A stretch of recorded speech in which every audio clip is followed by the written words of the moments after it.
The Austin Police Department clearing the air on how it handles federal immigration enforcement operations here in our city. More cameras and monitoring could soon be coming to city parks. We'll tell you about the option City Council is considering that has drummed up some controversy in the past. Good afternoon. We'll have some warm temperatures, as you can see behind me. We'll get into the specific numbers and a heartfelt goodbye in first warning weather. In-depth, investigative. This is KXAN News at noon. The Austin Police Department is clarifying how it interacts with Immigration and Customs Enforcement.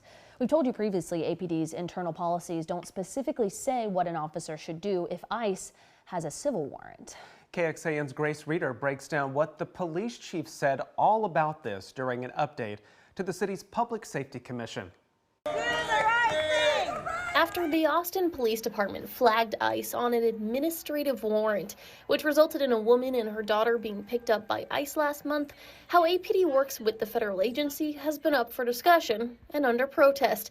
This one at City Hall a couple weeks ago. The petition itself basically asks for a clear definition and a ceasing of serving administrative warrants. Of course, we want to comply with the law, and so that's where the details come in. We want to do the work. Monday, Austin's Public Safety Commission, a group of volunteers that can recommend action to City Council, heard from Police Chief Lisa Davis about changes APD is working on in its general orders. So it goes to the general orders. Those are being revised, and they're being revised to add in the administrative warrant. If they choose to call ICE, that will then be taken to a commander level. At that point, Davis says the commander can determine whether or not APD has the resources for the officer to continue to detain someone until ICE can arrive. We do not have time to wait for ICE to come pick up on an administrative warrant, a civil warrant.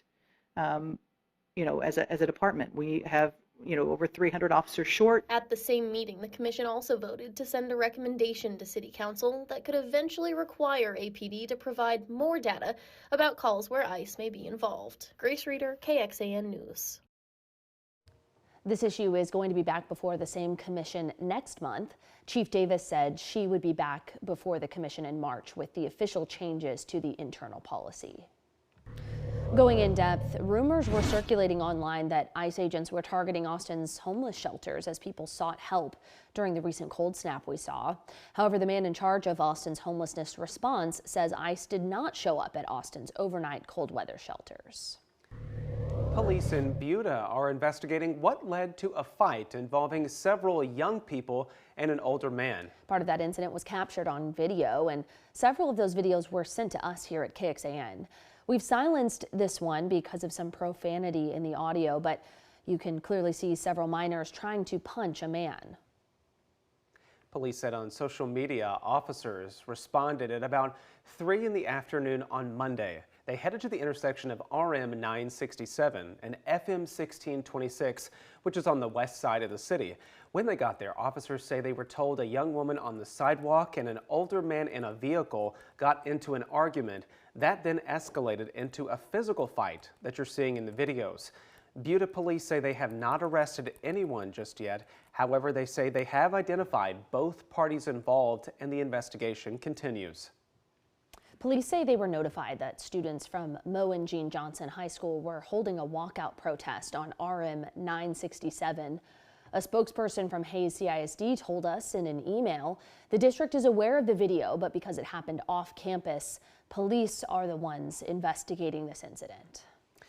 Texas Attorney General Ken Paxton says he is investigating Austin ISD's policies after an anti-ICE student walkouts at several campuses. Paxton is asking the school district to provide its policies related to letting students leave campus. On Friday, students from 14 different campuses left during school hours to protest against recent immigration enforcement actions. In a news release, Paxton said this, quote, "Parents expect our public schools to educate and keep their kids safe during the school day, not encourage them to attend a protest field trip designed to villainize brave law enforcement officials protecting our country." An Austin ISD spokesperson said the district did not have a comment on the investigation, but did say the district does not sponsor or endorse student demonstrations. The superintendent, Matias Segura, said the district had no responsibility for keeping students on campus and took no responsibility for the protests. First warning weather. Okay, we're going to take a live look now out over our North Austin area from our Indeed Domain Tower camera here. Our Rich Siegel always giving us a tour of Austin through these camera lenses. Yeah, Rich, let's kick things off on this noon hour and talk about what we're expecting today. We are expecting that these clouds that have been overhead for the entire morning will continue at least through the middle of the afternoon, and then they'll slowly start to clear as we get past about 4 or 5 o'clock today. So I think some of you, if not most, will see more of the sun as we get closer to 6:09, which is sunset on this Tuesday. But for now, it's just an overcast sky. We did have a little bit of rain across Fayette County in the 11 a.m. hour, but now we're just down to a few dull showers just to the north of LaGrange on Highway 77. And again, the chance of rain is really less than 10%. All right, our view from the domain, looking to the southern sky and just seeing the cloud cover that continues overhead. And at Camp Mabry now up to 67 degrees with a light wind and still out of the southwest. Humidity down to 68%. Temperatures in the low to mid 60s for most. We've got some upper 60s to low 70s from I-35 eastward, 66 at Georgetown, 68 at Lockhart, 69 at Giddings, 71 at LaGrange. The wind is out of the northwest now completely at Llano. The front has in the northern part of Gillespie County. We can tell by that northwest flow. And then out ahead of the front, we're continuing to see more of a southwest wind, and that will continue. We've got still some gusty winds in areas to the east of I-35, particularly across parts of Milam, Lee, Bastrop, Caldwell, and Fayette counties. We're getting some gusts in the 20s still in that part of our viewing area. For the afternoon, clouds to start, decreasing mid to late afternoon. We think that most will be mostly sunny by 5 o'clock. Still to come in first warning weather on this Tuesday afternoon. We'll update the timing of the cold front because it has slowed down a little bit, and we'll tell you why that happened. 70s for a few more today, and then we'll also talk about today's cedar pollen count. All that and more still to come. Will? Rich, thanks so much. We're learning that naturalization ceremonies are on pause here in Austin. And immigration lawyers say that decision by U.S. Citizenship and Immigration Services could lead to several lawsuits. The city of Austin originally had 6 ceremonies on the calendar for this year, but last month the city memo noted all naturalization ceremonies in Austin are canceled for the foreseeable future. Immigration lawyers we spoke with say they believe this is the federal government attempting to get naturalization numbers down. This is not their first time being vetted if they're being naturalized. They've been vetted at least one other time very thoroughly, and probably 2 or 3 other times as well. And the fact of the matter is that they shouldn't be putting up barriers. The government has 120 days to provide a ceremony to an immigrant who passed all the steps to become a citizen or face a lawsuit. In the past, the wait was as little as a month. With no planned ceremonies at City Hall or around town, people can get assigned one anywhere in the region at any time. Today, the Austin City Council is considering a contract that will let the city work with Live View Technologies to use mobile security cameras and monitoring within Austin's park system. That item previously drew significant pushback from the public, who expressed some worries over the data that would be collected by the system and how that data might be used. The company's representatives said back in September the tech does not have certain features such as facial recognition or do things such as track vehicles. Still to come, from a warm December to a deep freeze in January, this weather has taken a big swing in Central Texas, and coming up we'll take a look at how it's impacting the wine industry. Conditions this winter have taken a massive swing, from starting warmer in December to then the deep freeze we saw last month. Yeah, quite the wild ride. Now concerns are growing over grape production for wine. KXAN meteorologist Freddie Vela spoke with winemakers here in Central Texas about how these huge swings could affect the wine that you buy. The sounds of wine. The wine market has been steadily growing in Texas, and Central Texas is a hotspot for connoisseurs. At Austin Winery in South Austin, just off of St. Elmo in a bustling warehouse district, independent businesses like this one rely on steady customers and flowing wine. We're the only grape-to-glass full production winery in Austin, so that means that fruit arrives here on stem. We ferment, mature, bottle, age, and serve right here in this facility. California used to be the gold standard for grape growing, thanks to its abundant sunshine, warm days, and cool nights. But now, it's all about Texas. Weather is everything. We sort of have a philosophy in the wine business that you call terroir, which means the earth. It's sort of an encompassment of both your soil type that you're on and the climate that your grapes exist in. This winter season, the climate has been warmer, with the December average of 3.5 degrees warmer in the Austin area. We've had such an amazingly warm stretch throughout November and December that there are many sites where we either are just achieving dormancy much later than normal, or certain sites where they haven't actually at all. The later the dormancy, the bigger the possibility of freezing and damaging crops. One of the things that makes wine special and rare and expensive is that you only get one shot to produce it. And there are certain weather phenomena that can destroy your entire crop in the matter of hours. And one of those is a cold freeze during a really hard freeze, during the spring. Take a drive an hour and a half outside Austin, and you'll hit William Chris Winery, which is located on US 290 in the sprawling hills of High, and they go from stem to glass, all on their own. And then we also make anything from Sangiovese, Montepulciano, Aliano. With 61 acres, the vineyard has to adjust when temperatures take a massive drop after a warm start to the winter. So we could put a little bit of water down that kind of insulates the roots and the vines if we're getting a freeze at this time of year. A lot of growers, especially up in the high plains, but specifically here at the high estate, we have a fan, a windmill, and that circulates the warmer air that is up around the windmill height and moves it down into around the vine height. And that kind of will change the temperature anywhere from 3 to 5 degrees. And while William Chris are confident they will get the grapes they need for 2026, it's a delicate balance act to make sure they hit dormancy on time and make it to the end. If we don't reach it, vines could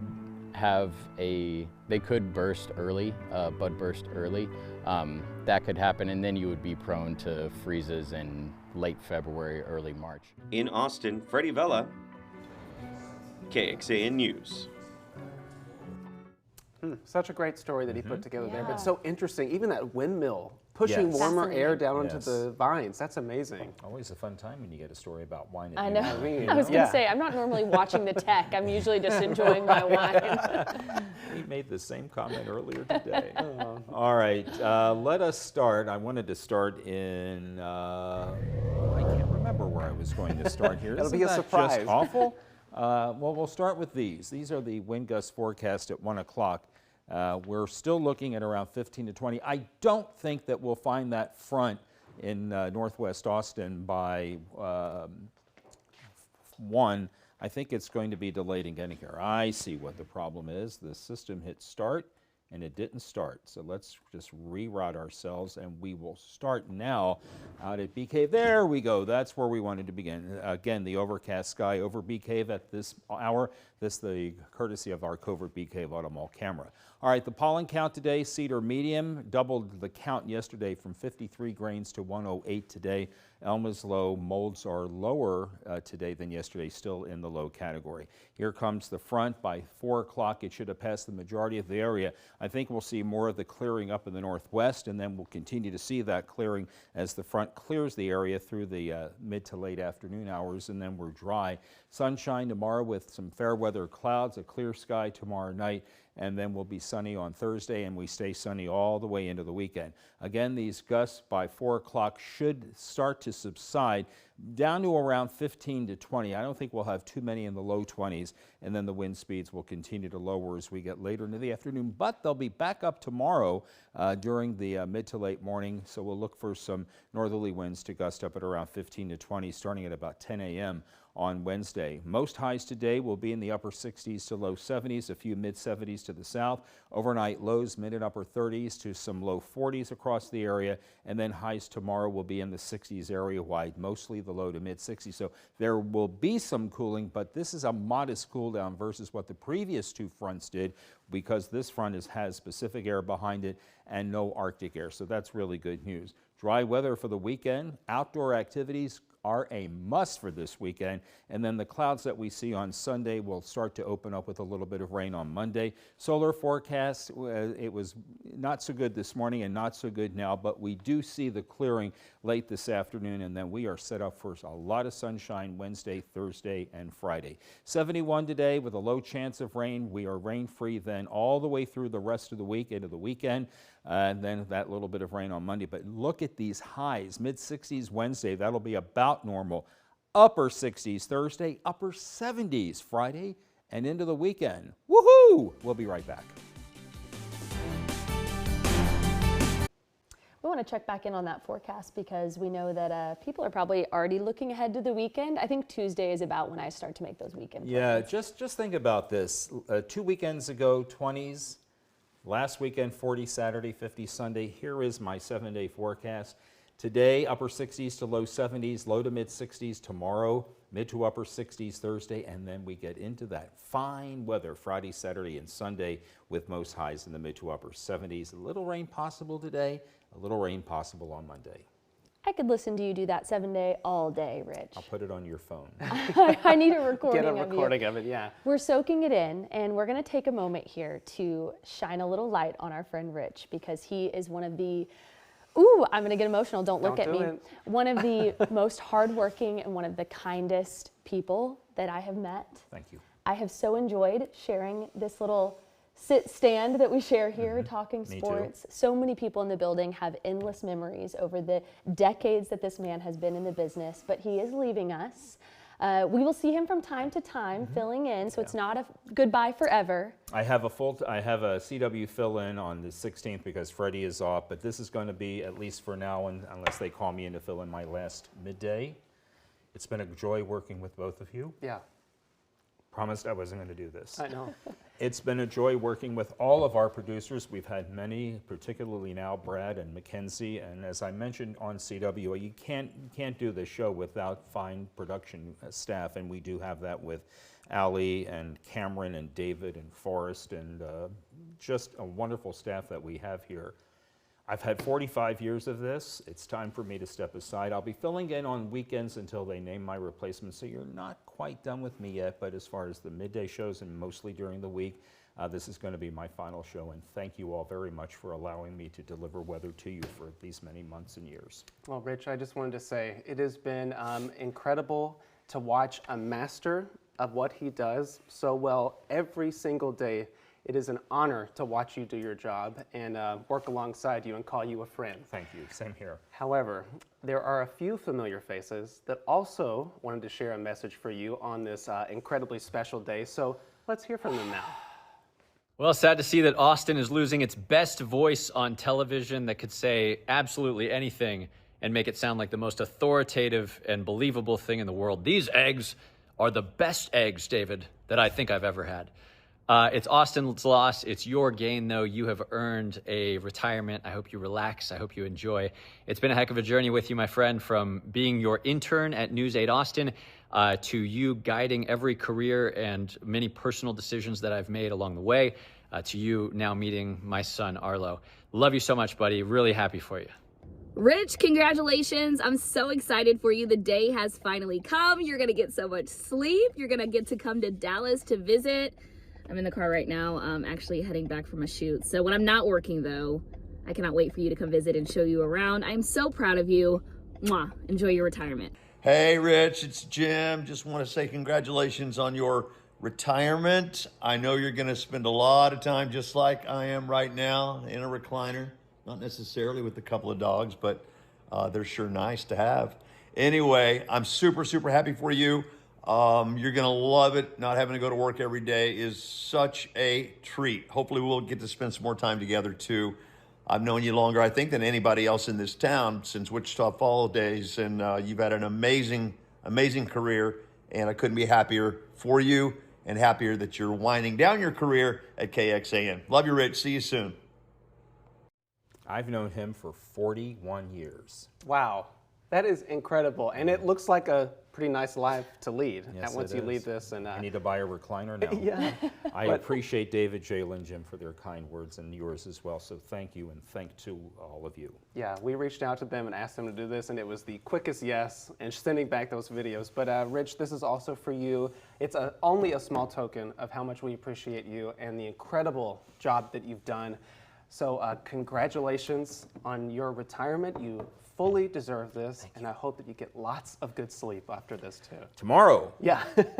Up at 7 instead of 4:30. We'll hopefully work that up to 9 and 10 eventually. Exactly. Yeah. Thank you, everyone, and thanks to both of you as well. We love you dearly. I love you too. I love you both too. Oh, love you too. Absolute master. We'll be right back. I don't know how we're going to turn around and do some news after this. We're just going to be hanging out here with our friend Rich. We'll see you after the break. Oh.